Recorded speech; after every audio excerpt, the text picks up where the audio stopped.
If everyone would take their seat, we're going to start in about 12 seconds. So everybody in the back, please have a seat.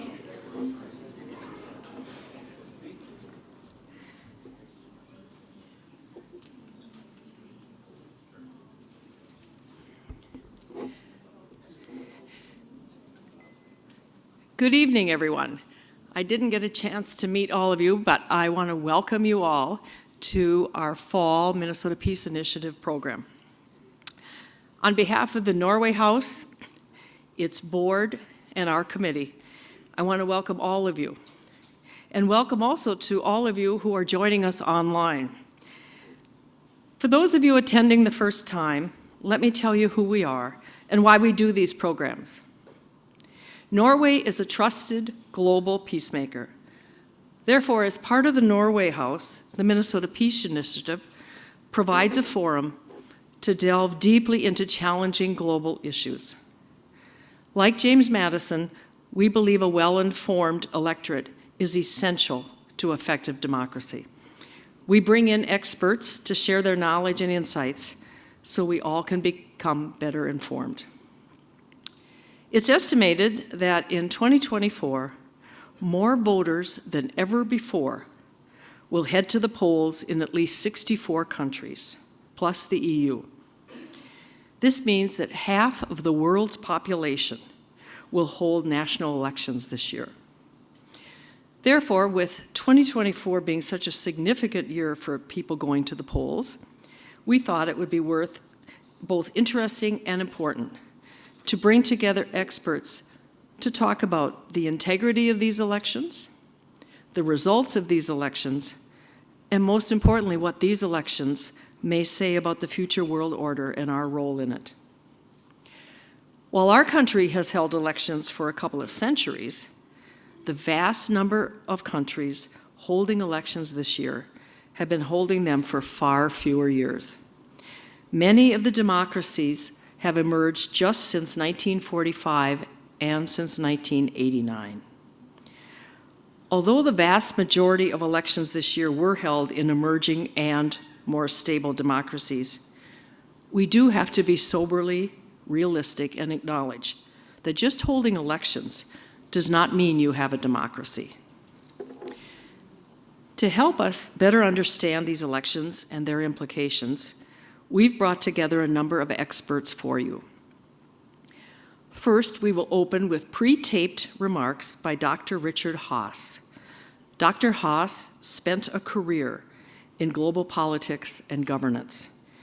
He led the Council on Foreign Relations for many years and is now the President Emeritus of that organization.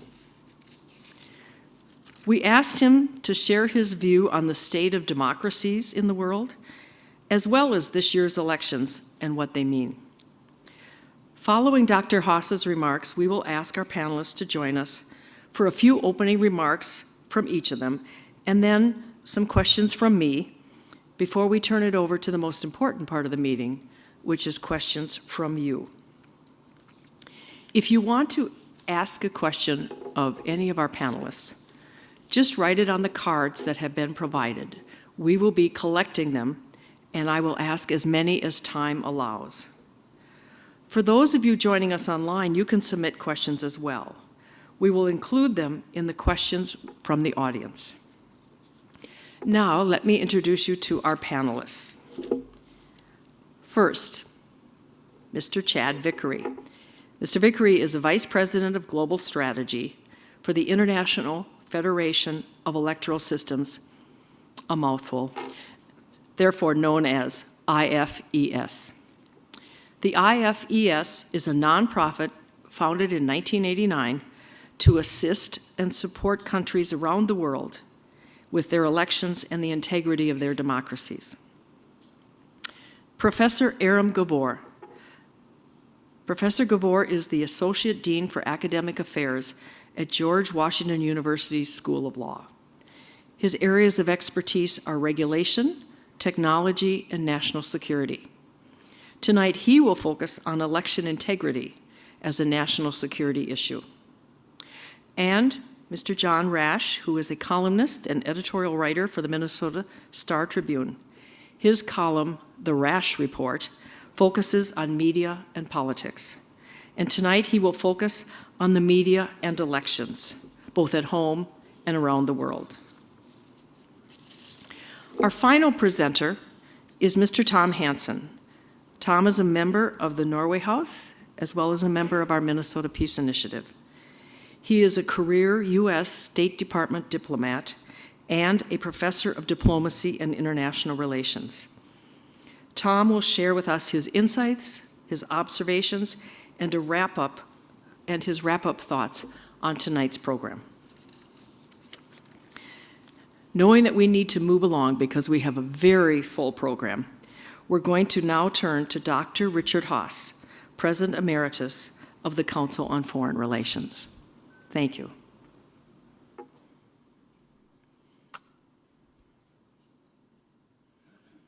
Well, thank you, and it's so good to be with you all, and thank you for who you are and what it is you do. One of the things that makes this country so extraordinary are citizens and groups of citizens who take the initiative to try to affect public policy, be it domestic or foreign policy. So again, thank you for your interest and for your engagement. As you know, I was asked to speak about democracy and about elections. Uncharacteristically, I will actually do what I was asked to do. So let me just say something first about democracies and trends. There's been various what are called waves in modern history in which democracy tended to become both more widespread and more robust. The most recent of these waves came, not surprisingly, with the end of the Cold War. We then had the dismantling of two empires, the external empire that was under the sway of the Soviet Union, many of the countries of Eastern Europe, and then the internal empire that was the Soviet Union. Many of the republics then became independent, and many, not all of these, became democracies in the, say, 1990s. What's happened, though, over the last roughly 2 decades, say, it's not precise, but say from 2005 or so till now, has been something that where the arrows have gone somewhat in the other direction. Some call it a democratic recession, some call it democratic backsliding. But what we've seen is, in many cases, that existing democracies have become less robust, less democratic, if you will. Illiberalism, another phrase that's really common to the conversation. Illiberal democracies have become more common, where the balance between the society and the state, or between the society and the government, have moved in the direction of the government.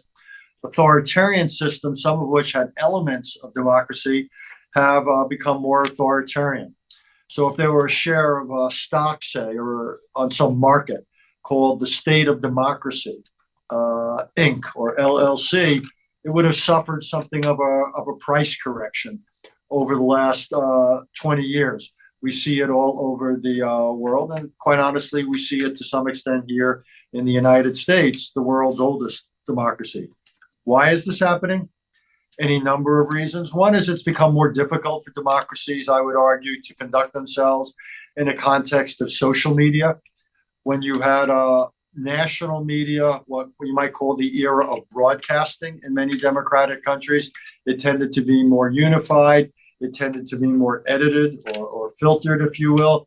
What we're seeing now is a world of narrowcasting.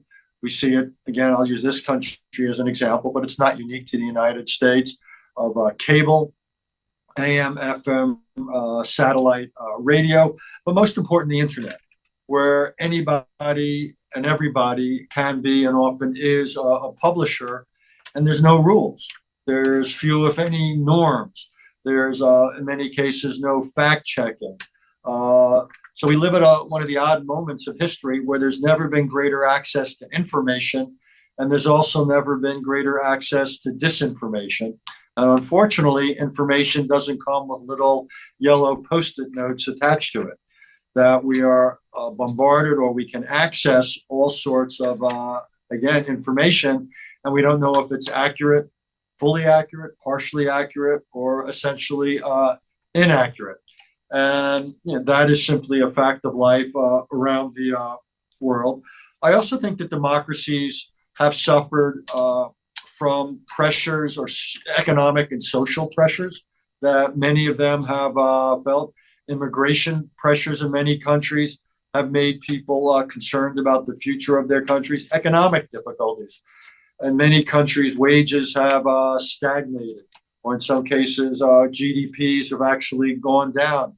And in those circumstances of social dislocation, of large-scale immigration, of economic distress, a lot of people's interest or fidelity to democracy takes a back seat to more immediate concerns about what they see as the economy or changes in the society. Globalization has often added to this sense of unease where people feel somewhat unable to control their own destiny. I also think in many countries, we haven't done the necessary education. Again, I'll use the United States as an example. We've not spent a lot of time in our schools talking about democracy. What is the history of democracy? Why have democracies over the decades quite often delivered a degree of peace, order, prosperity, not to mention freedom to its citizens? We haven't talked a lot about the requirements or obligations of citizenship. What does a democracy not only give to its citizens, but what does it require from its citizens? So we shouldn't be surprised when we have not done a very focused job of putting forward the narrative of democracy, that a lot of people shrug their shoulders and say, I don't see where it's so valuable. Indeed, in this country or many countries around the world over the last 20 years, which is, say, the time of awareness for, say, anybody under 35 or 40 or 45, a lot of them may say, look, I see what democracy has done to me, but I don't see what it's done for me. They could look at the financial crises or the inflations. They can look at various wars in Iraq or Afghanistan. They can look at climate change going forward. They can look at the COVID pandemic. And one could add up a lot of the challenges of the last few decades. So it ought not to come as a great surprise that democracy has not the same degree of or number of adherents or enthusiasts that it used to have. This year, we've seen any number of important elections around the world.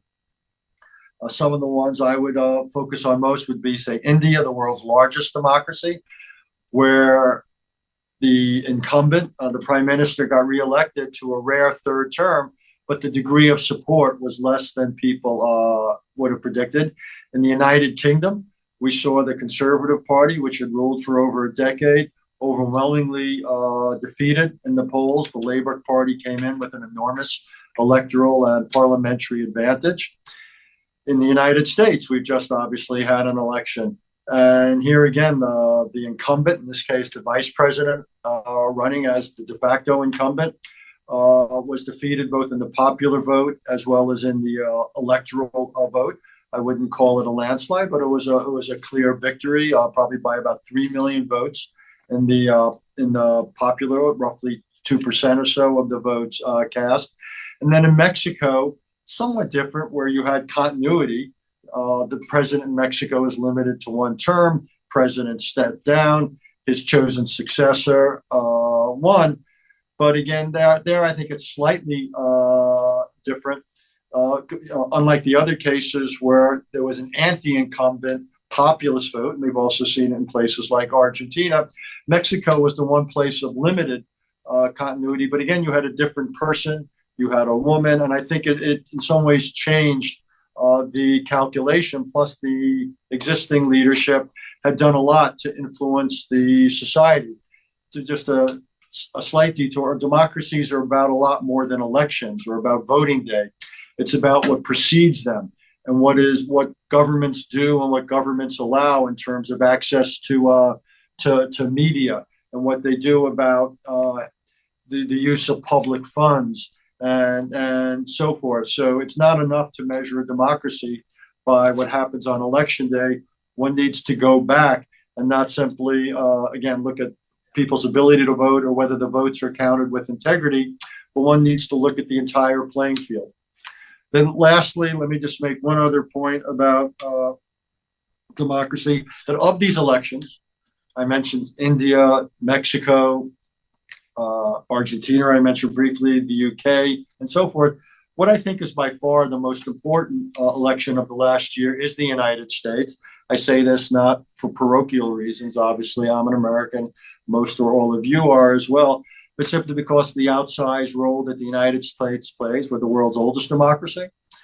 We are the world's largest economy, and we are the most influential country in the world. So the rest of the world doesn't get a chance to vote here, but everyone in the world, not just 340 or 50 million Americans, are everyone in the world is heavily influenced by the outcome of our elections. And the results of these elections will have, again, outsized impact. So, the good news here is we had, from all accounts, a fairly free and fair election. I would say it's somewhat disappointing, though, that while roughly 150 million or so Americans voted, which is welcome, that means, though, roughly 100 million Americans who could have voted did not. What we see is roughly, on the order of 60 to 65% of eligible voters here vote. So I would think one of the challenges for American democracy going forward is to get greater involvement, to get more Americans voting, to get them first to get more informed before they vote. We want engaged citizens. We also want informed citizens. And then after elections, we want Americans to stay involved.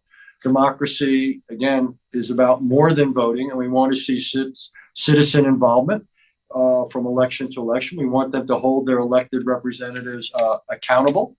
And that's in part what makes a republic, which is what we are, work. We give tremendous authority and responsibility to our elected and appointed leaders. But we, the citizens, we, the people, have the obligation, and I would argue the self-interest, to exercise our democratic rights, to stay informed, to stay involved, and to make sure that those who are entrusted with outsized political power comport themselves and act consistent with the law and act consistent with the norms that make our democracy what it is. We're about, a year and a half away from our 250th anniversary. So there's no better time, I would say, to renew our vows, to renew our fidelity to American democracy. If I had one special pitch to make, thank you for allowing me to speak to you today, would be that we reinvigorate both civics in our classrooms. I don't think any student should be able to graduate high school or college without exposure to a civics education. And I would like to see expanded opportunities for public service, where more Americans can get involved in doing things that help their fellow citizens and arguably themselves at the same time. So again, thank you for what you're doing today. Thank you for what you do day in, day out. And thank you for giving me this opportunity to speak with you.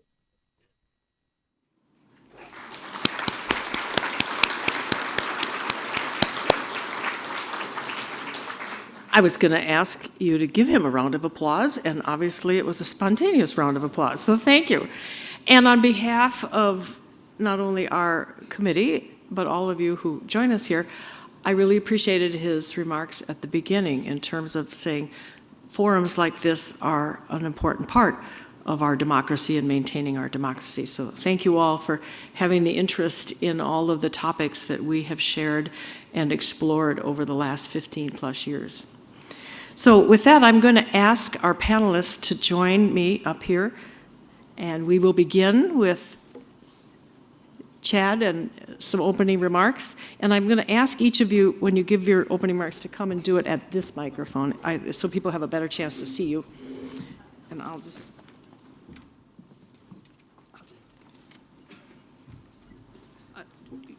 you get a proper welcome. So this is Chad Vickery, and he has traveled the world and worked in all the corners of the world, building some of those new and developing democracies that we talked about, especially after 1989. So we want to thank him and his whole organization for all they do to spread around the world the benefits of democracy and how to build democracy. So he's going to tell us a little bit more about that right now. Thank you. Thank you.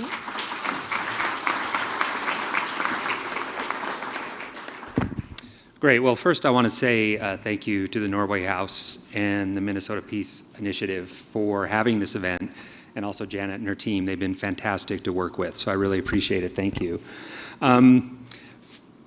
At first, what Janet did introduce IFAS. It's the International Foundation for Electoral Systems. It is a mouthful, and nobody knows us by that name. We're known as IFAS. Just to give you a sense of what IFAS is and what we do, so you can kind of see the background and how we've developed our point of view, we've worked for 35 years in this area. We have 45 offices around the world and close to 400 employees around the world working on elections and democracy. Some of the work we do, we work on election administration. So we help set up voter registration systems. We do poll worker training. We help election commissions buy ballots. We work on results transmission systems and make sure all that's transparent and effective. I personally work a great deal on dispute resolution processes. When elections are challenged in the courts, I'm usually there to help with that. I actually worked in setting up the election complaints process in Afghanistan for 3 elections, for example. We also partner with civil society, working with students, working with youth to get engaged in the electoral process.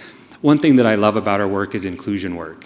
I've worked to make sure that there are tactile ballots for blind voters, ramps for people to get into polling centers, et cetera. We've done that around the world.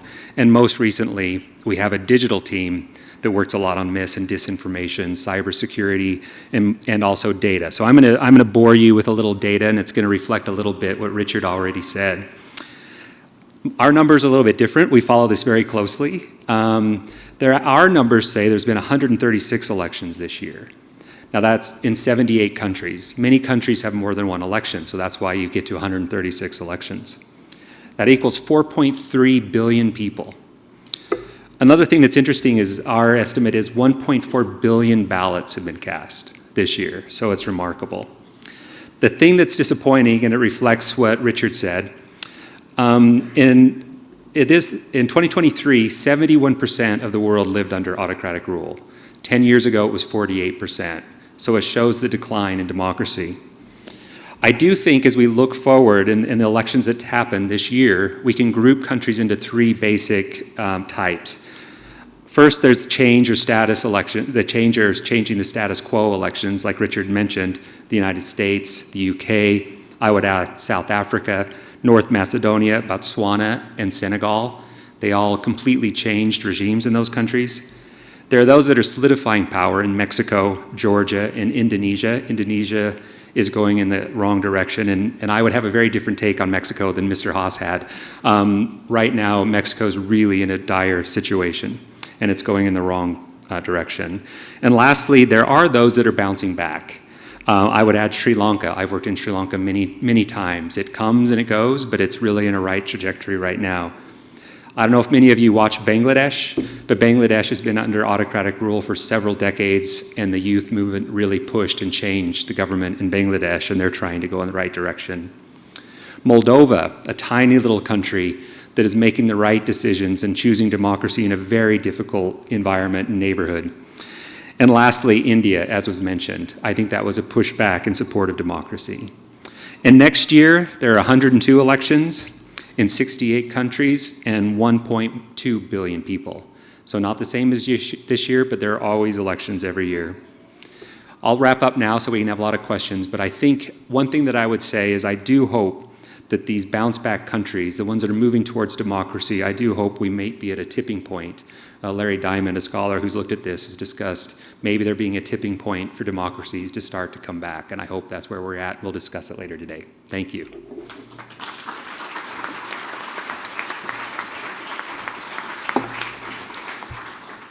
I think we have all heard of the dangers of our election results being hacked, the creation of bots, the creation of disinformation from outside players who want to influence our election. So we have with us, we're very lucky to have with us tonight, someone who that is his specialty. The dangers of elections and the manipulation and risks of our elections from outside players, and the risk and threat to our national security and the national security of other countries that provides. So we're very lucky to have Professor Aram Gavoor.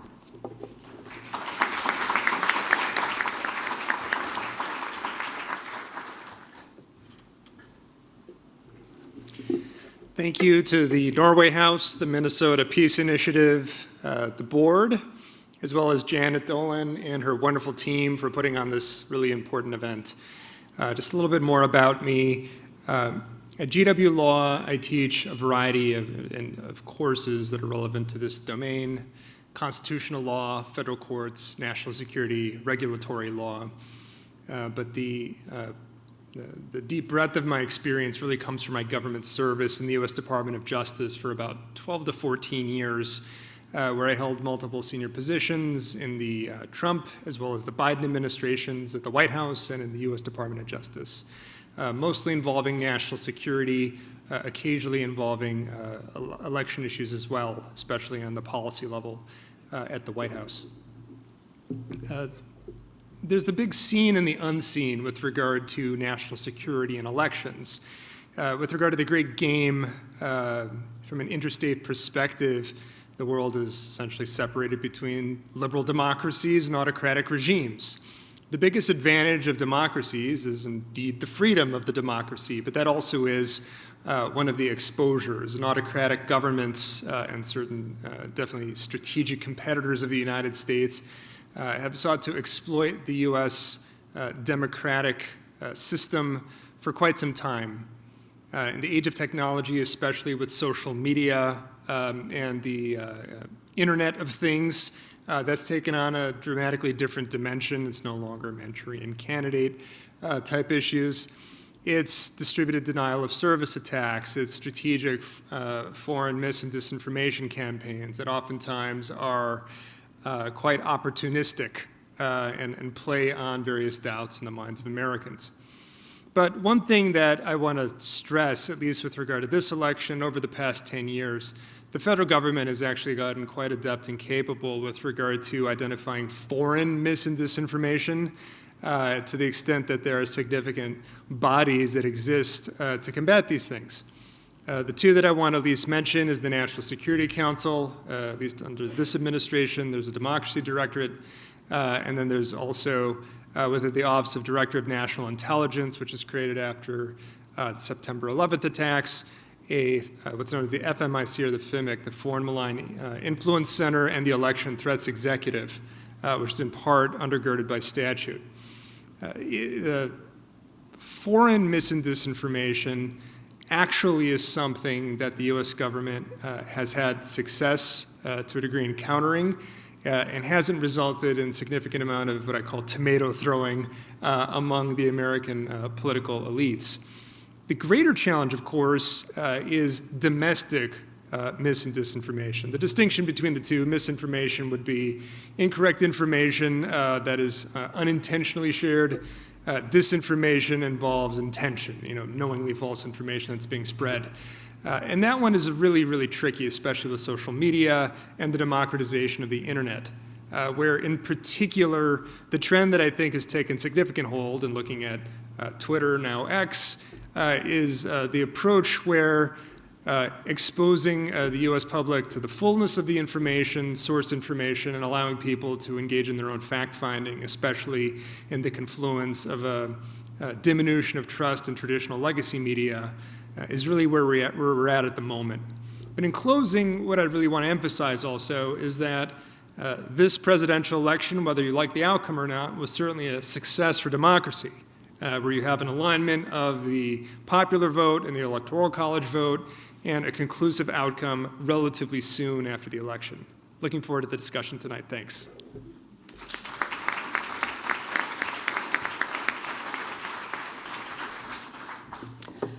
I don't think we can overstate how important the media is when it comes to elections and our democracy, the fourth estate, and what an important building block of democracy, of free and open media and press is. So we're very pleased tonight to have John Rash here to share with us some of his ideas and experiences, not only covering local elections, but national and international elections as well. So, John.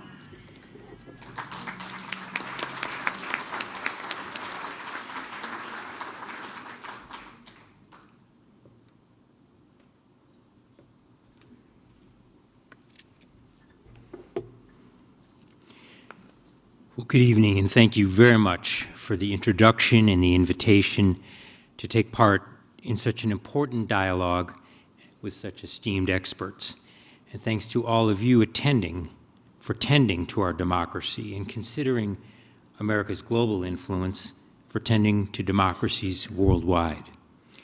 You know, in your opening remarks, Janet, you referenced half of the world's population being eligible to vote in what is not just an election year, but a year of elections.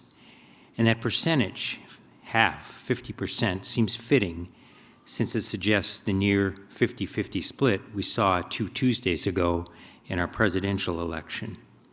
And while many House and Senate races were one-sided, cumulatively it produced a close, albeit Republican-controlled, Congress.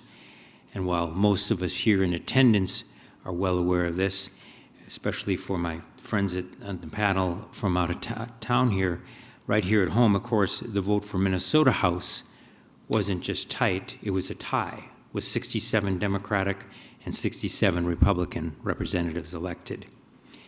Some other countries saw similarly close elections this year, while others had decisive swings, mostly rightward, except Mexico.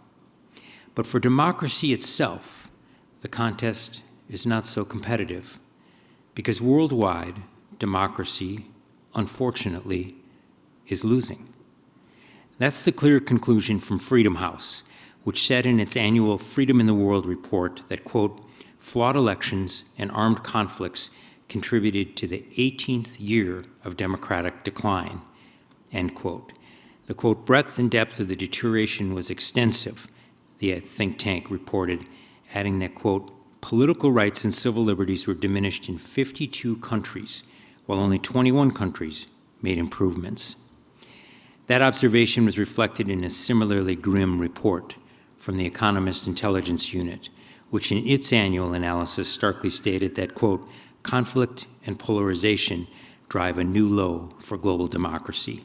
And these dire, data-driven dynamics correspond with, and may have been caused by, a commensurate retreat in media freedom, a crisis I've chronicled as a columnist and editorial writer for the Minnesota Star-Tribune for nearly 17 years. Indeed, this retreat in media freedom is seen in the annual World Press Freedom Index issued by Reporters Without Borders. And this year was no different, according to the Parisian-based organization, which stated that, quote, press freedom around the world is being threatened by the very people who should be its guarantors, political authorities, end quote. In fact, of the 5 indicators the organization uses to compile its rankings, the political indicator fell the most. And authoritarians aren't content to quash press freedom in only their countries. They increasingly sow discontent and disinformation in other countries too. Indeed, it was in this very room, in this very forum last spring, many of you perhaps were in attendance then, and again, thanks for being here tonight, when Barbara McQuaid, former U.S. Attorney for the Eastern District of Michigan and current University of Michigan professor of law, said that, quote, I've seen the greatest threats to our national security evolve. From first al-Qaeda, then it was ISIS, and then it was China and Russia and cyber intrusions. And now, I think the greatest threat to our national security is disinformation, but coming from within our own country. A, quote, confluence of 2 events are really elevating the problem, she said, naming social media and, quote, our incredibly polarized electorate. The consequence of this confluence is the, quote, idea that people care more of their tribe than they care about the truth. I think that is very dangerous to democracy, McQuaid said, later adding, since World War II, it's been the foreign policy of the United States to lift up democracies around the world because we believe that democracies around the world make us safer. When other countries have democratic forms of government, there are fewer wars, there are fewer refugee crises, and we have more and better trade partners. And so when democracies are failing and backsliding, as we are seeing around the world, that is a threat to our own national security, end quote. So while it's great to see the long lines at the polls, democracy, as Dr. Haass and my colleagues would certainly concur, isn't just election day. It needs to be every day, and that means defending it along with its indispensable element, media freedom. Thank you very much, and I look forward to the dialogue.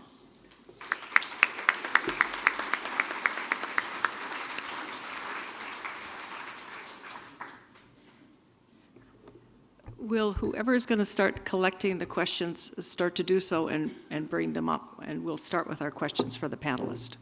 So, Chad, you're the unlucky first one in the barrel here. I was going to start by asking you what you thought the three most important elections are, but you kind of covered them. So I don't know if you have a couple more you want to cover, but then I'm going to move on to a little bit lower level and say, you've mentioned, and I've certainly read some of the reports on your from your organization, that it's also important to have norms and organizations who are committed to maintaining the elections beyond just the voting that day. So first of all, if you have other elections that you think are really important and you'd like to highlight, feel free. But then would you share what are these norms and these organizations that are so important to the integrity of democracy, and how do you develop them? Great, thank you. I think there's been 30 years of developing norms around democracy and elections. Matter of fact, there's actually a global norms for election integrity that's being produced now that IFAS is part of, the UN, international idea, the Carter Center, others. So there's all of these norms that have been developed. I do think, as we've learned, the way autocracy works is first you have to win an election by popular vote, usually running against the elites in that country. And then after you do that, you change the laws, you change the election laws, you game the system to make sure that you can win again and not be challenged again. But then the third thing is you need to harass civil society. In many places, what you try to do is get civil society, places like the Norway House, not be able to exist. If you're watching the Republic of Georgia, this is exactly what they're doing there. There was a law they tried to pass recently to outlaw any civil society groups you've been talking about. After that, you need to pack the courts with judges that are going to support you, and then you want to enrich your cronies with corruption, and then you buy up the newspapers, the television, and you make this propaganda machine. This is the playbook. Everybody knows what it is. But it is civil society that could push back. There are elections. You need to have elections. I could talk about this later. I know we don't want to go too long.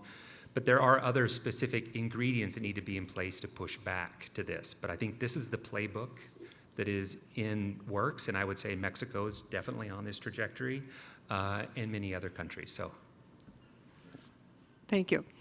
I'm glad you put us in the box with the good guys.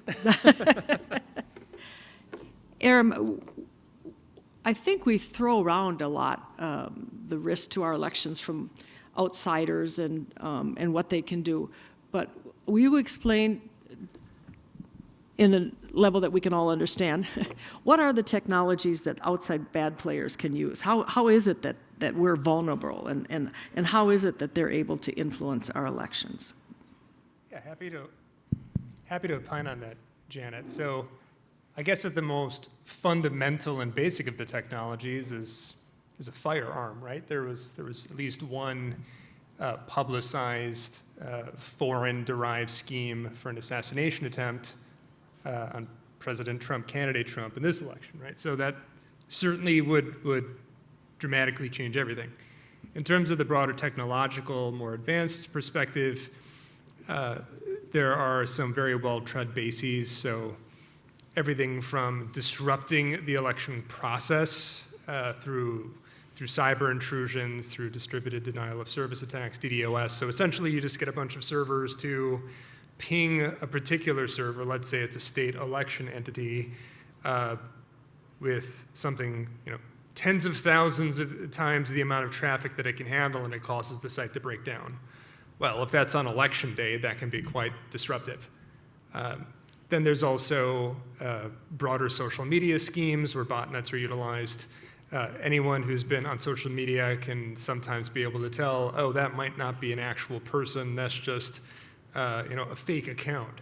So utilizing that in combination and in concert with real people to press narratives that are incorrect, false, or misleading, or broadly distrustful is certainly one way to do it among the many that are done. But keep in mind, the end goal is not just to disrupt an American election or to cause a particular candidate to be advantaged or not. The end goal is to undermine the entire system of American governance and the faith in American democracy, and perhaps greater softening of the resolve to maintain a democracy. Okay, thank you. I could follow up with a million questions from that, so I'm going to be back. John, I think we have, at least for 20 years, heard about local newspapers are going away. There's just a tremendous decline in local news. How do you think the loss of so many of these local media outlets and who can report on local elections and local issues, how has the loss of all those impacted the way you and others who are with the surviving media organizations are covering the elections? What impact is it having on the way the media is covering the elections? Well, it's a great question, and you look over those 20 years, and approximately 2,600 newspapers have either disappeared or combined with other newspapers.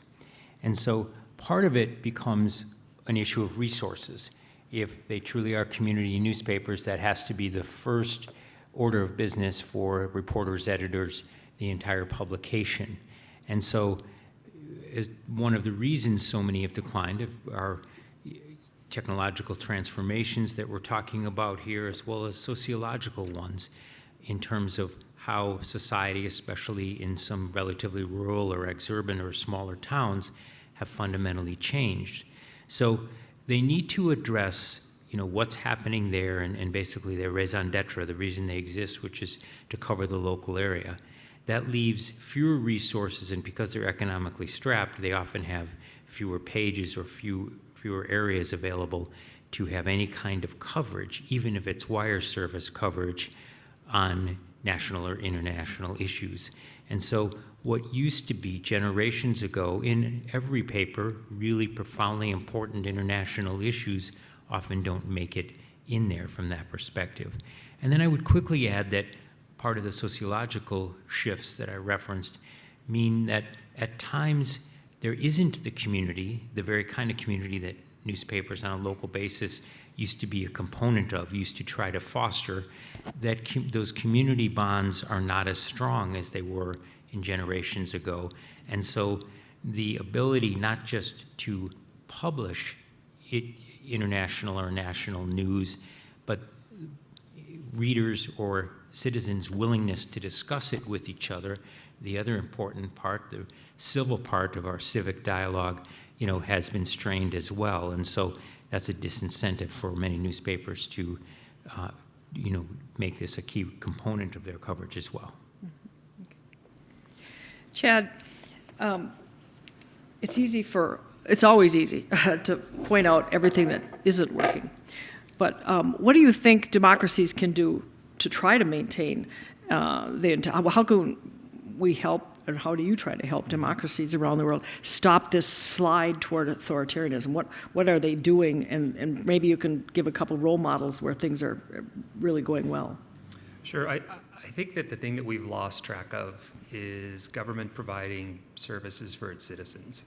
I think when you talk about communities being eroded, you talk about globalization, many of the narratives that Dr. Haass mentioned, this is all true. And I think there's just this complete disconnect between people's government and their daily lives and providing services for people. And when they see, when somebody can drive a wedge between the government and the people, so many of these issues arise. So I think one thing that we really look at is trust. How do you build the citizens to trust the government? What is the democratic narrative in which they're living their lives? What do they see in the government for themselves? And so there are places, like I said, I think we look at places like, surprisingly, I started my work in Armenia in the late 1990s, and it's remarkable how much they have focused on this issue of providing services to citizens, and it's changing. Armenia is changing, which is unbelievable compared to where it was some time ago. We also see, you can't discount the Nordic countries, you can't discount Canada, the places where democracy is very strong. And most of that, I believe, is that governments are accountable to their citizens and they provide daily services. I do think when you see corruption or you see other ways in which people are enriching themselves, and there's this huge disconnect. And that's what we try to do, is try to bring trust in the system. We really do focus on elections, so we look to make sure people trust the results of elections. But then after that, are elections holding political leaders accountable for what they've promised? Are they delivering services? And that's where a lot of our focus is. Aram, you teach law students and the younger generation, and many parents of the younger generation, where they are so exposed to social media, and I mean their lifestyle and everything, and their connection with technology is something that most people can't even imagine. So if that's part of the problem, then what do you think we can do to help the younger generation be more savvy in terms of what technology in an election and how it can be manipulated? I mean, what do you advise your students to look for? Sure. So I guess this begs the premise, what to do about social media. And I think we're about 15 years beyond the pale of whether it made sense to regulate it or to provide some type of statutory guardrails. That's not possible anymore as a function of pragmatic politique. So what I explain to my students, and it's the same advice that I would furnish to pretty much anyone, especially the younger generation, is this really comes up when I teach constitutional law and individual liberties. I tell my students, hey, it's great that you have passions. This might be one of the reasons why you came to law school. But if you're really to interrogate the material and to fully understand it, you need to take the time to read the source material and not some sort of 160-character line or a meme or a dance that is a top cover of it. You need to take the time, do the research, interrogate the source material, and especially if it's on a subject matter for which you disagree, you need to have the intellectual flexibility and humility to expose yourself to the arguments for which you disagree with the most, with the flexibility to see if you still are convinced that your initial approach is the right one. And if you go through that process, sort of that underworld of rigorous exploration, the outcome is that if you're exactly where you started, you're so much stronger for it, and you're more capable, and you're able to engage in a political environment and in society. And if your mind has changed, you've essentially exercised your obligation and your privilege of having the free information available to you, and you've grown as a person. Okay, thank you. We are getting a wild number of questions up here. I can say everyone came not just to listen. We got a lot of opinions coming out, which is great. That's exactly the purpose of this. So anyway, John, we started by talking about the loss of local newspapers. Well, in light of that, or in place of that, we've of course seen the rise of social media and a lot of partisan news sources. How does that impact the way more traditional media tries to cover politics? Has it changed the way you cover it? Do you try to stay the course and let everything else fall by the... I don't want to put words in your mouth, but how has that impacted the way you cover politics? Well, it's a great question, and one that we're wrestling with all the time at the Star Tribune, and other mainstream media, as it's often called, news organizations, are doing the same. And part of it is that the degree that are indifferent, that these technological transformations, some of these new outlets, or outlets that continually change and even become more partisan, to the degree that they're taking away listeners, readers, viewers from some of the news organizations, which of course impacts their media monetary model, and so they have to react to that. So that's one of the key components of it, is simply fewer people engaging in it. I think a real clear line that we try to uphold, and credit to our colleagues at other news organizations, is the answer isn't replicating what they do, and it's more than ever being a repository, a place where people can come for as close to objective truth as possible. And of course, there will be mistakes, there will be misinterpretations. Not all of it is the most accurate information, but there needs to be a source that people can turn to and be able to compare with. And so, I think that's a really important component of what, we need to do. But, we are in a really challenging environment right now. And when I say we, I mean all of us here in this room and in the city of Minneapolis, the state and beyond, in that, yes, this is affecting the media industry and the paper cuts, as they're often called, in terms of the amount of jobs that have been lost over a generation, are individually tragic for those involved in that, but also from a societal standpoint as well. And I would just finish with, it was really telling to me, and of course my colleagues, I'm sure, quite noticed this as well in terms of democracy itself, that part of the negotiation for the vice presidential and presidential debates was whether the news organizations would be allowed to fact check. And credit to the news organizations that adhered to it and were able to keep it. And I understand there's pressure to get these debates, but that would be one thing. If I would have been part of the negotiations, I never would negotiate, because that's fundamentally what journalism is all about.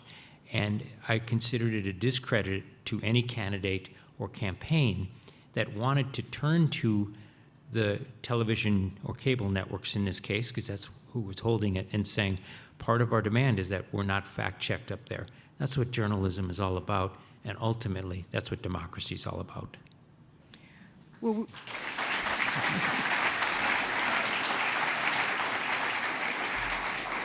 I'm going to start with questions from the audience because we have so many and such good ones. And they're not easy. So, Chad? Maybe you hear this from some of the countries you work with, but that's an interesting question. Shouldn't we respect an electorate's desire to roll back democratic principles? Are there no good reasons to limit democracy? So do you get that question from countries as you're trying to urge them to develop democratic processes? Of course we do, particularly from the people who are benefiting from the current system. And I've been in those rooms. And I have to say that it's been interesting, actually, and I say after 2000 and Bush v. Gore election and the erosion of trust in the U.S. Electoral system. When I've been around the world now, I really do work with other countries as my colleagues. We're all working towards the same end goal. And I think the answer to democracy is more democracy.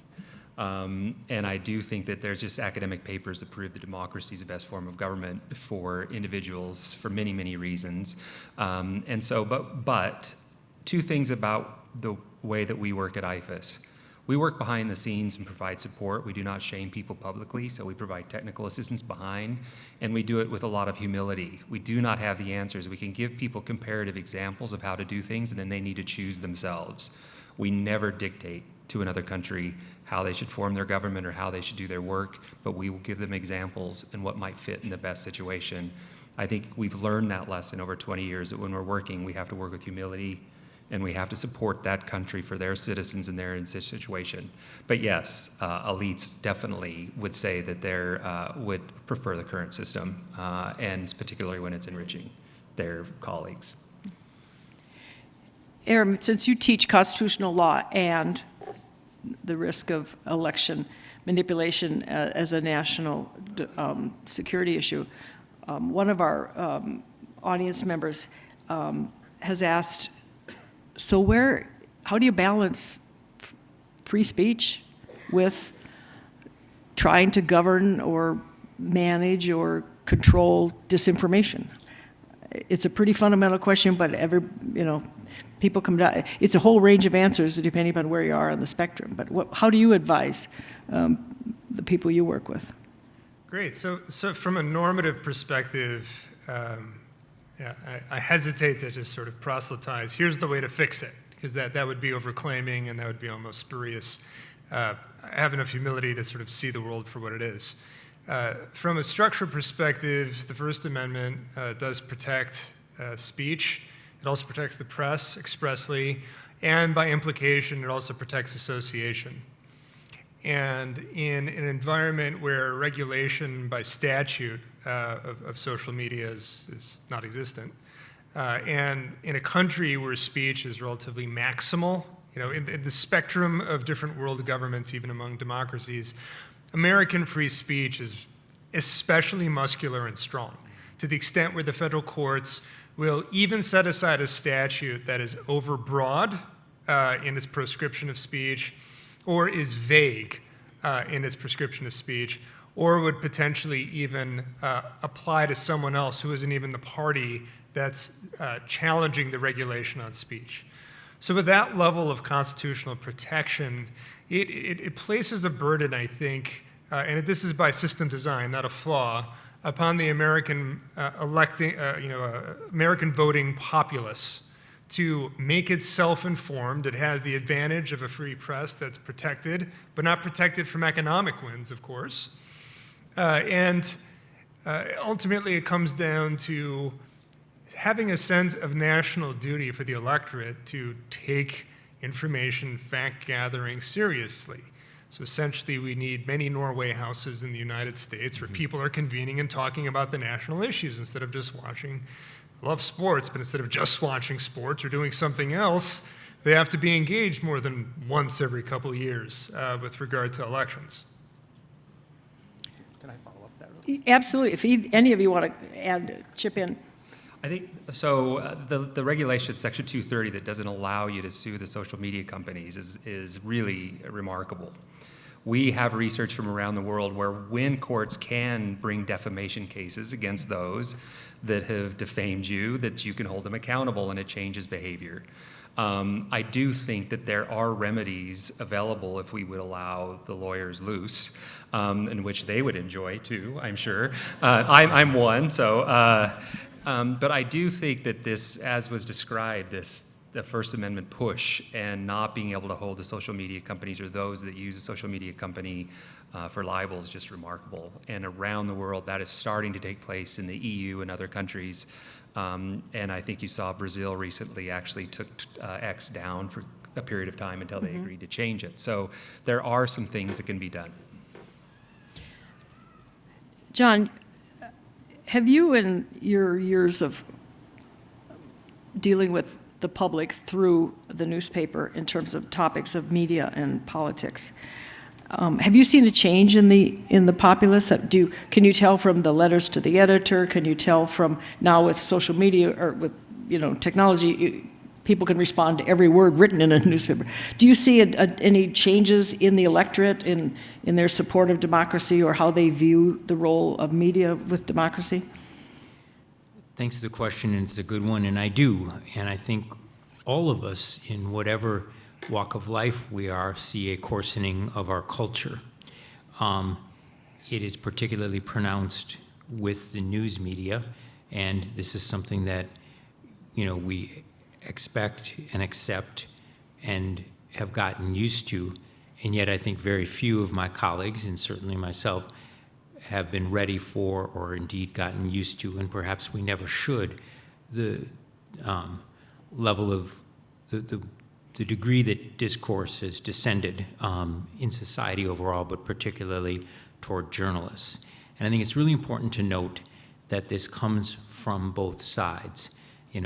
Sometimes when I head home, after steeling myself and just, bracing myself, it makes one think, well, if I'm getting it from the left and the right, I must be in the center of it all and doing something right here. But part of it is that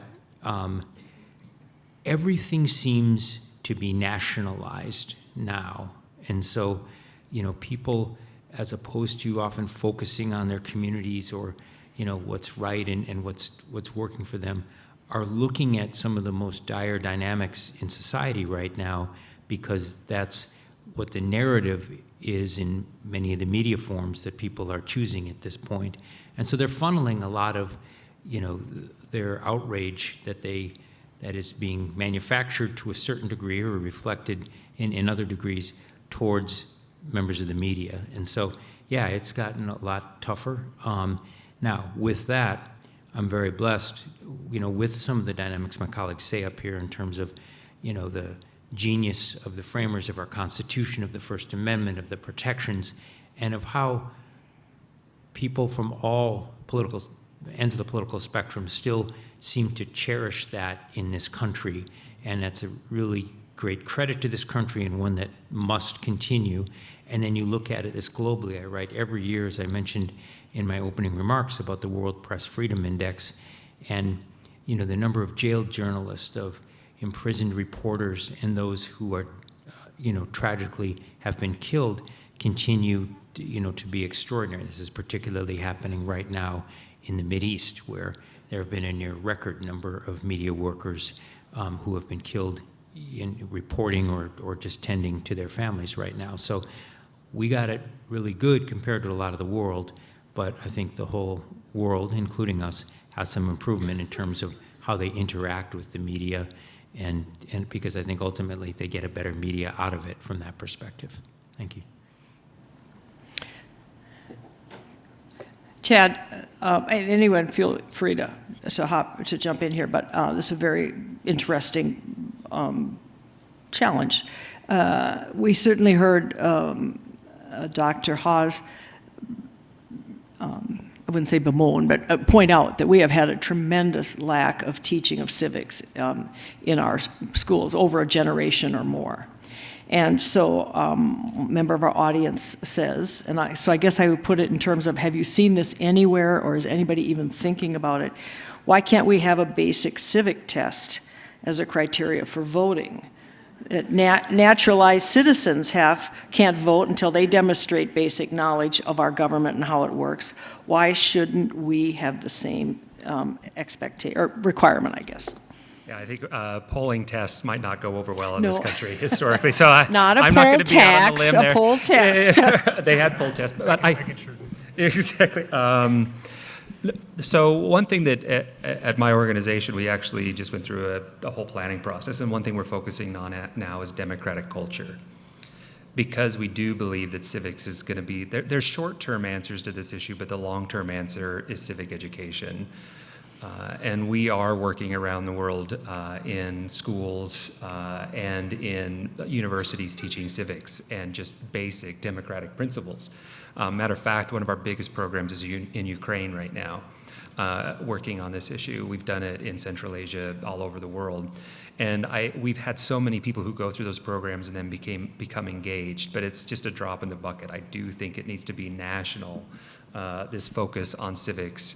And we have to get the democratic narrative out that I said earlier. All of the evidence shows that Democrats provide better services for their citizens, but we don't talk about that very often. Matter of fact, I think most Democrats talk about all the problems with democracy, and we focus on the problems, and there are many. But I think autocrats in the end do not provide services, and after so long, they erode and they're overturned. And they know this, and they fight it very hard, but I think civics is the long-term answer and the hope for what we can do. If I could just add some additional thoughts just from the veneer of history. I think if the discussion of a basic civics competency as a prerequisite to voting was an initial design phase question, that would be one discussion. But based on the broader history, the veneer of history,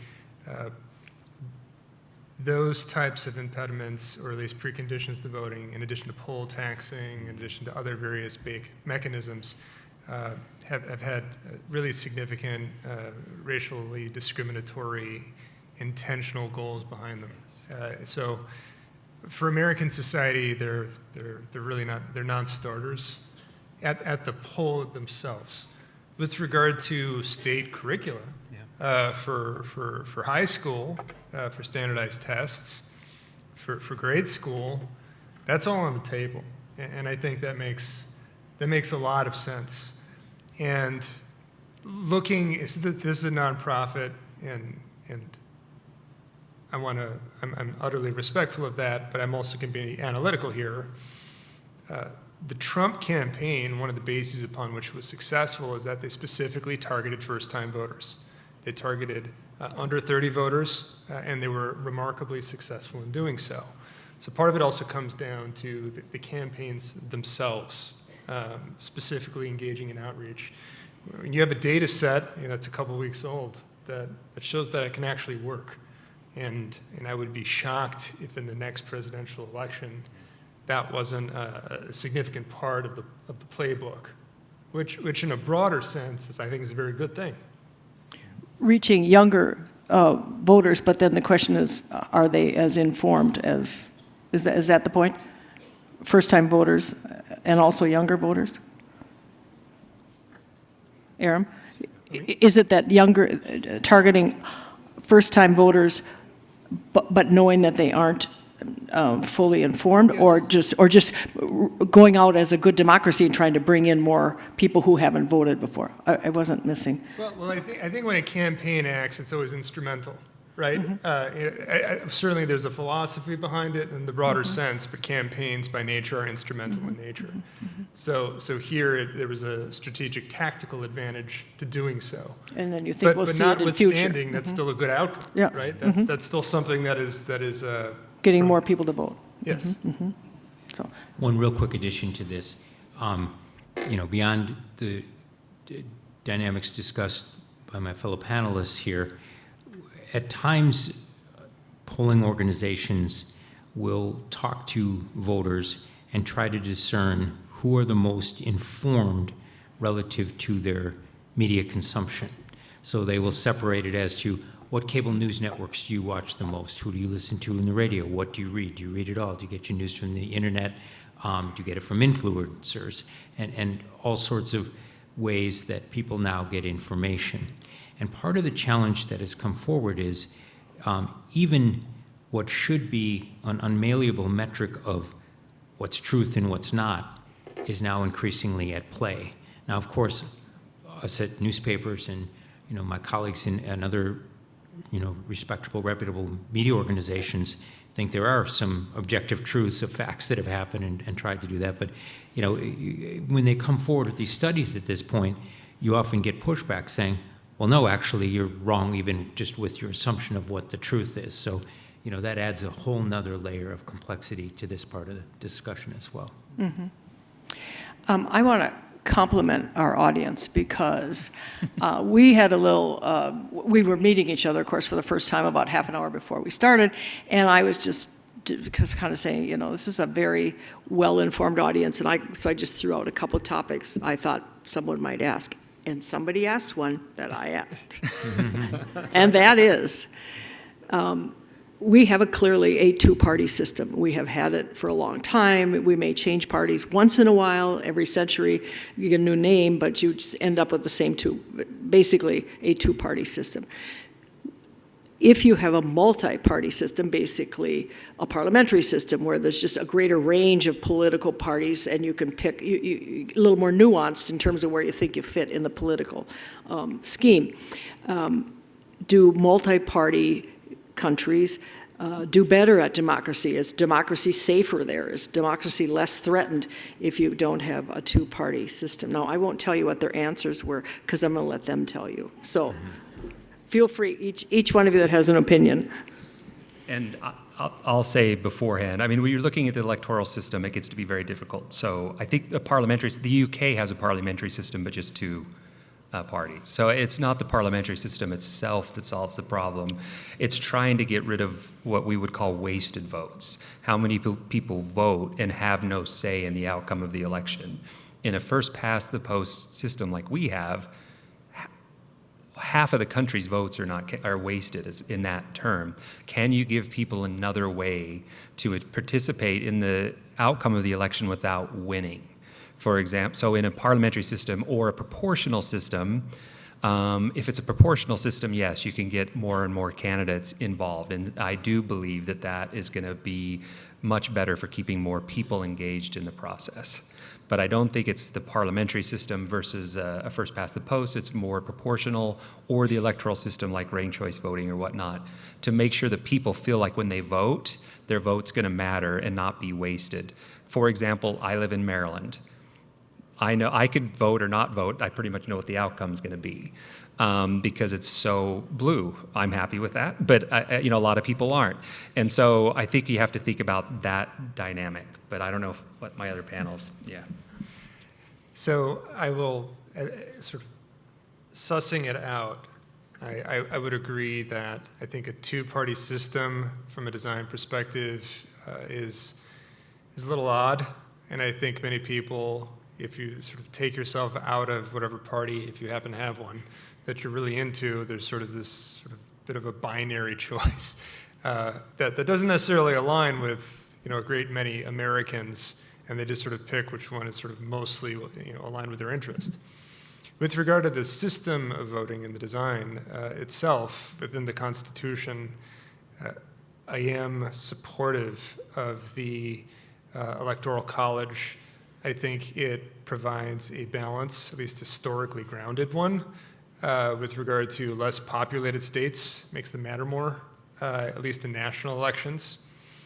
And of course, the framers of the Constitution also provided a mechanism for which the Constitution could be amended, which is not meant to be easy. It's meant to be quite difficult.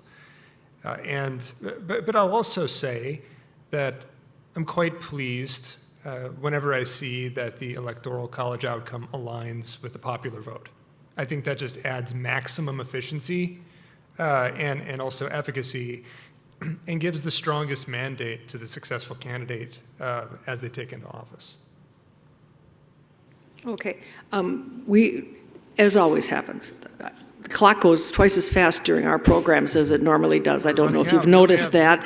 I might report that to some scientists someday. So we're going to end with two questions. And the reason I want to ask one is that it's a good question from our audience, and then I'm going to ask one of my questions. And I'm going to change the question a little bit. I'm a veteran who believes the ability to profit financially from warfare is a serious problem for democracy for all. And I'm going to add to that his comment. He said, "Would you please comment?" I would say, put this in the context of, do you think, in our case, both parties, or do you think generally the political establishment, because we all know every country has a political establishment, red and blue changes once in a while, but there's people that are devoted to their whole lives to the political life.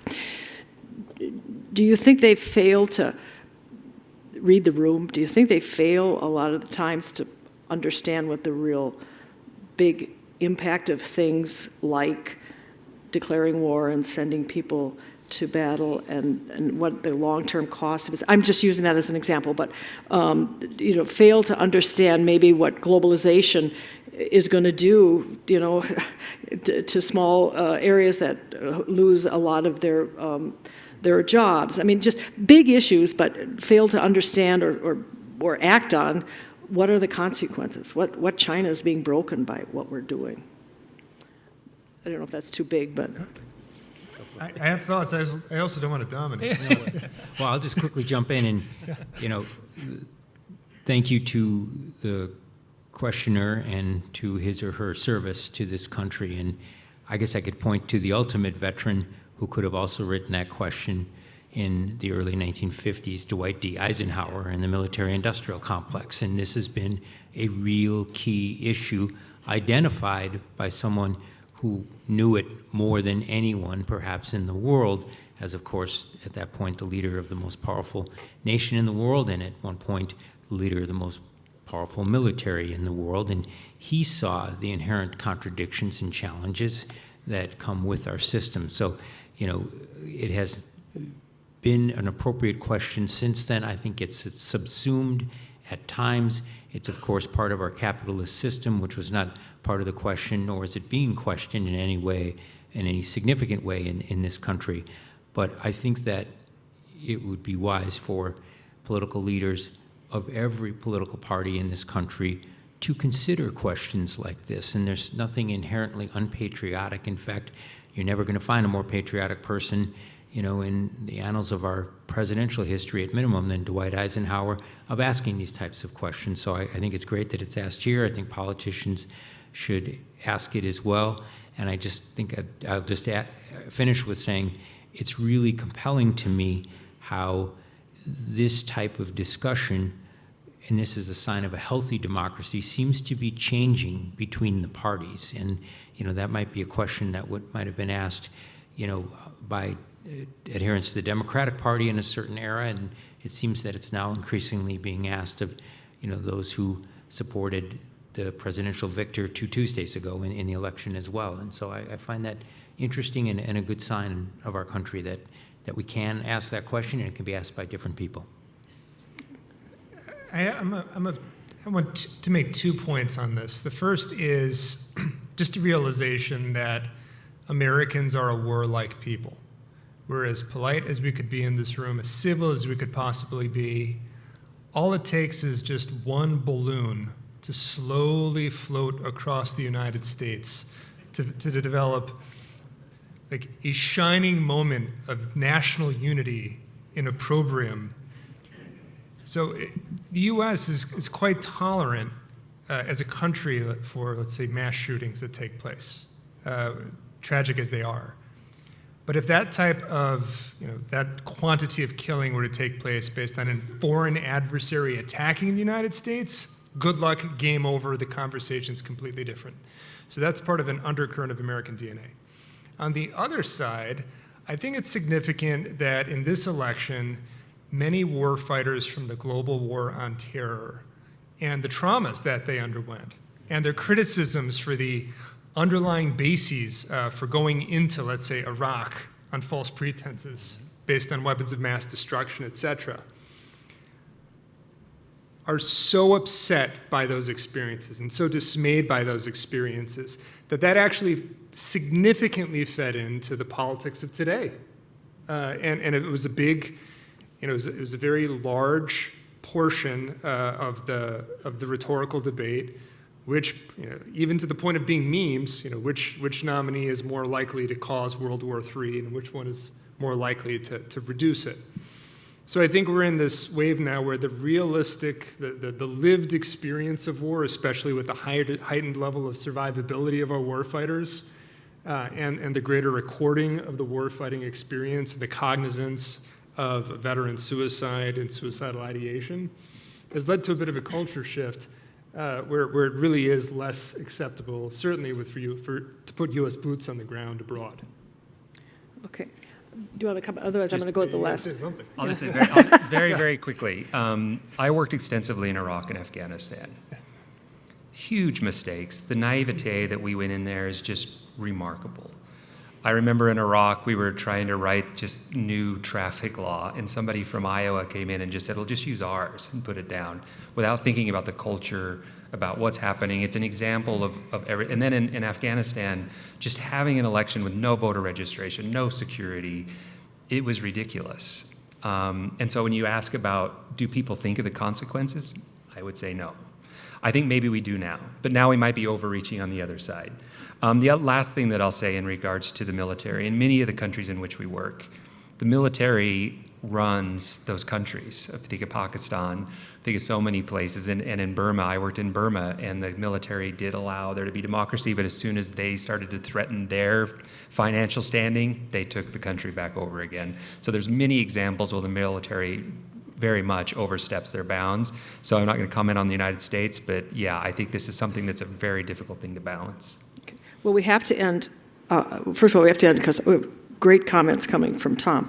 But I like to end on an up note, but so very quick, short answers. But what can every one of the members of our audience do to support election integrity here and our democracy? Just what would you advise people to do? You can go first, Jen. I get the easy question first. Yeah. I think just participating as you're doing. And also, I've worked with poll workers in this country, and they were under so much attack and threats of violence in this last election. Standing up for poll workers, standing up for the process. I think pushing for civic education is also something we really need to do. And that's at the board, that's at the local level. And I think that's where we really, really need to focus in this country at this time. There's a lot more I could say, but I don't want to take up too much time. One thing I would say is for each and every person in the country to develop a sense of obligation in a social contract of civic responsibility to be educated on the issues of the day and to also be stewards of knowledge to their social groups, and not to proselytize, but to expose, debate, discuss. An educated, engaged electorate is the strongest defense against tyranny. Well, I concur with my colleagues, and I think they said it very, very well, and I sense that everyone in this room is doing everything they can and then some, and it's greatly appreciated by myself, I'm sure all of us up here, and society, and how civil and civic you are in the engagement. And I would just add that a week from tonight, many of us will be headed home or looking forward to people heading to our homes for Thanksgiving. Engage with them, and it doesn't mean you have to talk about politics, but let's not let the deep divisions that are manifesting, if not solidifying, into society not go unchecked, and let's continue to remember, that our commonalities are so much stronger than our differences. Thank you. Well, we have a final presenter, and Tom, will you come forward? Tom Hansen, as I mentioned to you, is a member both of our Norway House and our Minnesota Peace Initiative teams. He's a career U.S. State Department diplomat and a professor of diplomacy and international relations. And he's going to share his insights, his observations, and wrap-up thoughts for this evening's topic. Tom, mic is yours.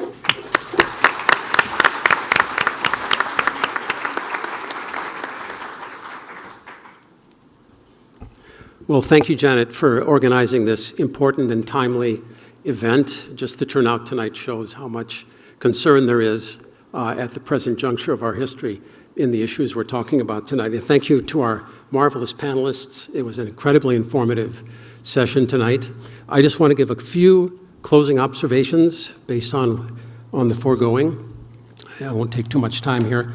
I'm struck by the dichotomy between an agreed recession of democracy and an unprecedented number of elections in the current year. And I think that shows how elections nowadays are being used to legitimize variants of democracy, as was pointed out by our panelists. Many managed democracies around the world hold elections, but they predetermine who can participate. This is the case in Russia, it's the case in Pakistan. I hate to say it, but at the local level in our own country, our two parties go to great lengths to prevent any third-party candidate from participating, which is a minor example of what I'm describing, of managed democracies. So we have contrary trends going on. I was struck by the remarks of Antonio Guterres at this year's UN General Assembly when he attempted to describe what he sees from his vantage point as a global breakdown of order and of polities. And he cited three issues. Number one, impunity. The sense that countries, corporations, individuals are acting today, in many cases, with impunity, which of course erodes trust, it erodes basically the international order. Second, inequality, and this is the key. He said that all around the world, growing inequality, which stems from a variety of factors, including the new technologies that are overwhelming us today, is stressing countries in every level in their politics and in their attempts to achieve democracy. And then finally, uncertainty. And he framed this as unmanaged global risks. And in his words, the geopolitical tensions today are overwhelming the larger issues, climate change, all kinds of other economic issues, and giving the citizenry a sense that problems are not being addressed. Now, the result of all this is a lack of trust, as Chad pointed out, I thought very eloquently, which really causes tension throughout the society. And I think it's the inequality primarily that is causing this lack of trust. As Michael Sandel from Harvard University terms it, we have a skyboxification going on in our society right now. A certain part of our economic elite basically receding from the process. And this does not go unnoticed. There are fewer common spaces where we come together. And John Rash, I thought, was very good at evoking this issue of community and how democracy requires that. And we see this in the electorate. A lot of the polls show that many people feel their voice doesn't matter, that our politics take place with other forces determining the result other than their vote. Social mobility has stalled. That is perfectly clear. In a sense, and this was not evoked much in the campaign, but the issue of class, which transcends gender and race, the general economic situation that people face, is not being addressed by our parties right now. And once again, this leads to a lack of communication with the electorate. Populists are free to exploit this to no end, as we see around us. On the technology side, there's no question, and Chad brought this up very well, the new technologies are very complex. They are causing a lack of a belief in truth, if you will, as we have so many different media sources now. There's no more Eric Sevareid or Walter Cronkite. It's a whole different environment. I'm struck by a quote from Hannah Arendt, already back in the 30s, which shows that this is a perennial problem, when she said, in an ever-changing, incomprehensible world, and as I say, the new technologies make this world somewhat incomprehensible, the masses had reached a point where they would, at the same time, believe everything and nothing, think that everything was possible, that nothing was true. As Stephen Colbert put it at a correspondence dinner some years ago, truthiness is what we're experiencing today. So finally, in this mix of factors, I think many people in the world perceive that the American model of democracy is less compelling than it was. And that makes our work globally much more challenging. And we're beginning to see other narratives of contestation on democracy and on elections. You know, in a way, it started back with Singapore and Lee Kuan Yew some years ago when they talked about an Asian form of capitalism or of democracy. That somehow these, what we consider to be universal values, are civilizational. And lo and behold, the Chinese, under Xi Jinping, have come up with a major civilization initiative at the UN to go along with their development and security initiatives there. It's getting a lot of traction in the third world, or what they call now the global majority.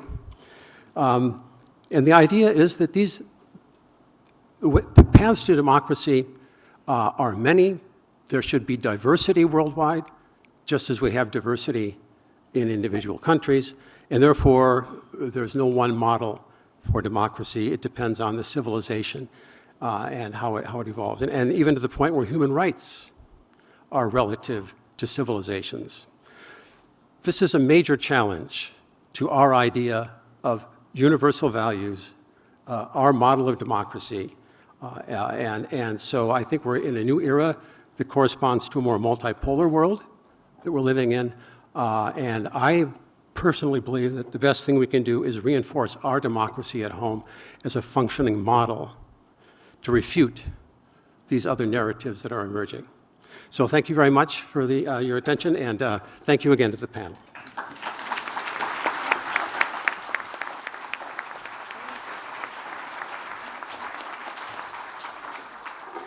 Thank you very, oh, am I on?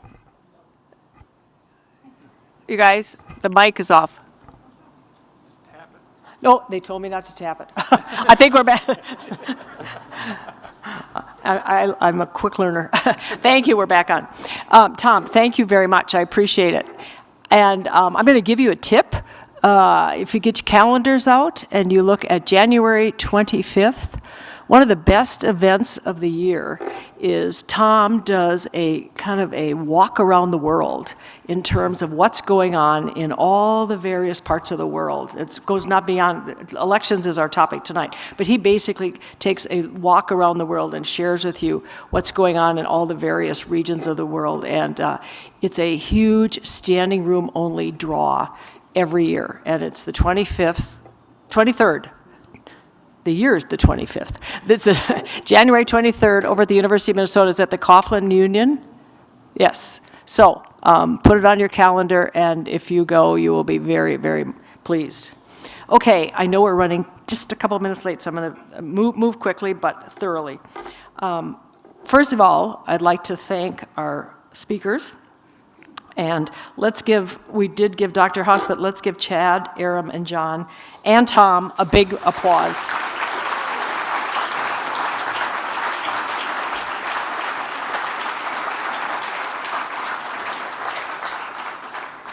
You provided all of us with a very informative program, so we really appreciate it. We have a small memento for each of you, and this is a Viking bowl. Adult liquids might have gone in it at one time, or soup. But it is a symbol of the traditional Norwegian values of community, which we talked about tonight, being critical to democracy, celebration, which is always a good idea, and hospitality. So we will have one for each of you with a little memento to go with it, and we hope you will keep it, but it'll be a reminder to you of this lovely evening we had. So thank you very much. Thank you.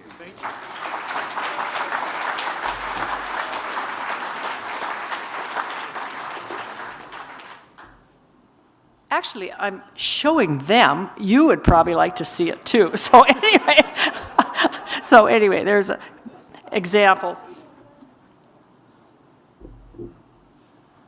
Alrighty, I would also like to thank the Norway House Board and their executive team, Christina Carlton and Joseph Grodell. Will you please stand? Both Christine always hides at the back, but she's got a red jacket on. You can't miss her.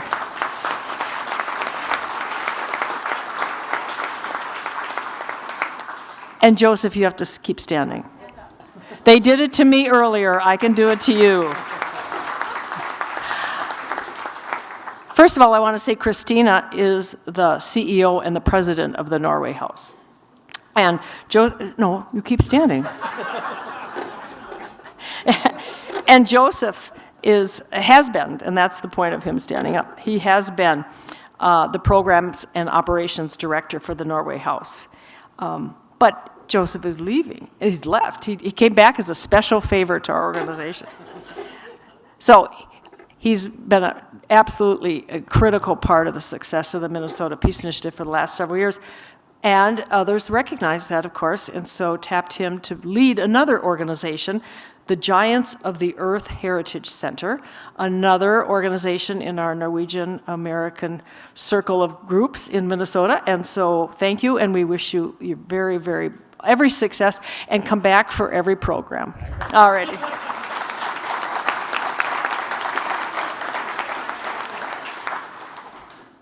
Shy Mark Knapp. I say that because he snuck up on me earlier tonight, so I get to do the same. Mark, please keep standing, but Mark chairs the Minnesota Peace Initiative, and we all appreciate very much his leadership of our organization and all the development he does for our program. Stay standing, because now I would like the rest of the members of the committee who are here to please stand. Don't be shy. Don't be shy. Very good.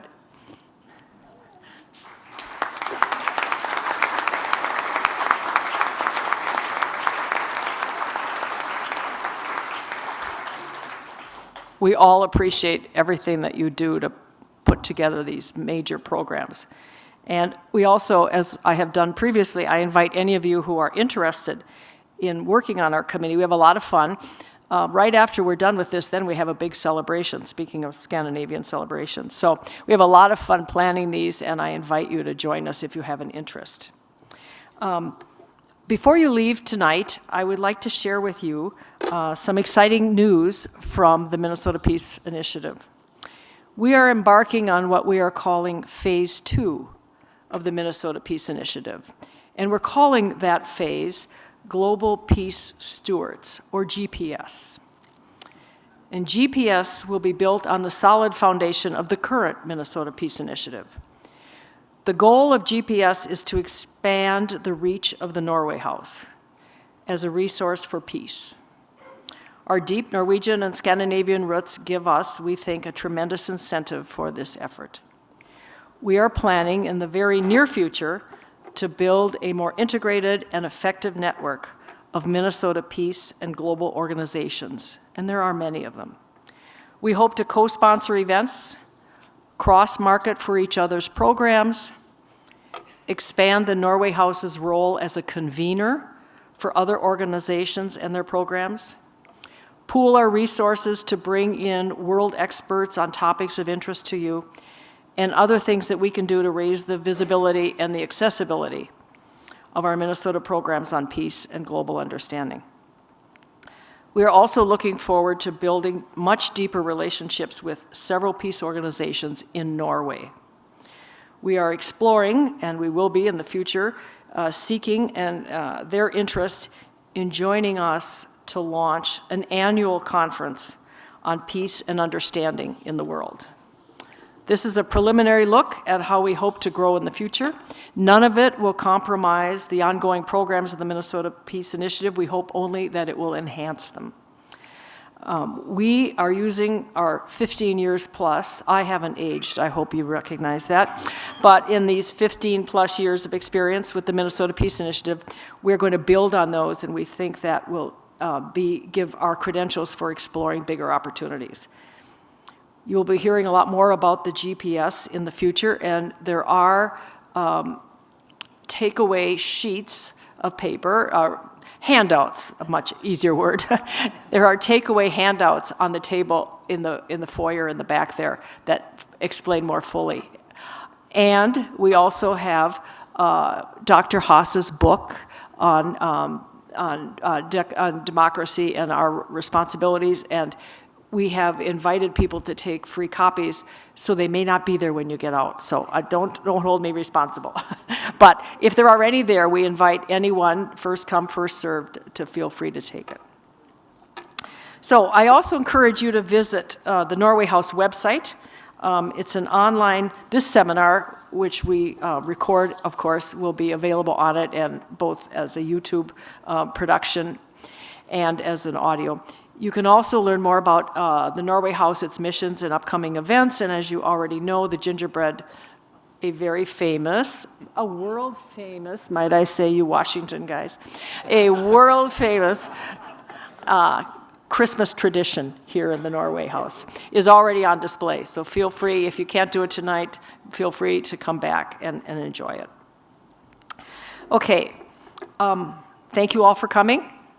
I'm so glad that you could join us, and all of you online. You know, I always do this. I talk to the online people like they're up there.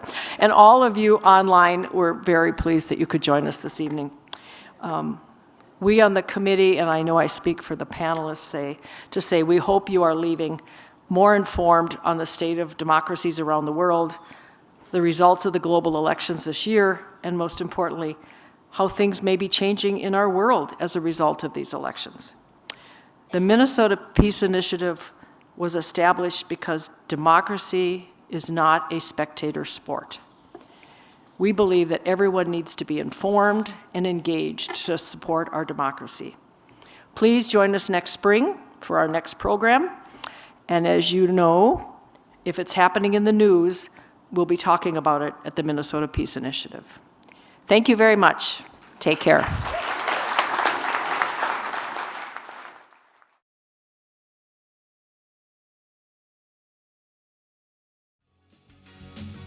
We gotta have peace to keep the world alive and war to cease.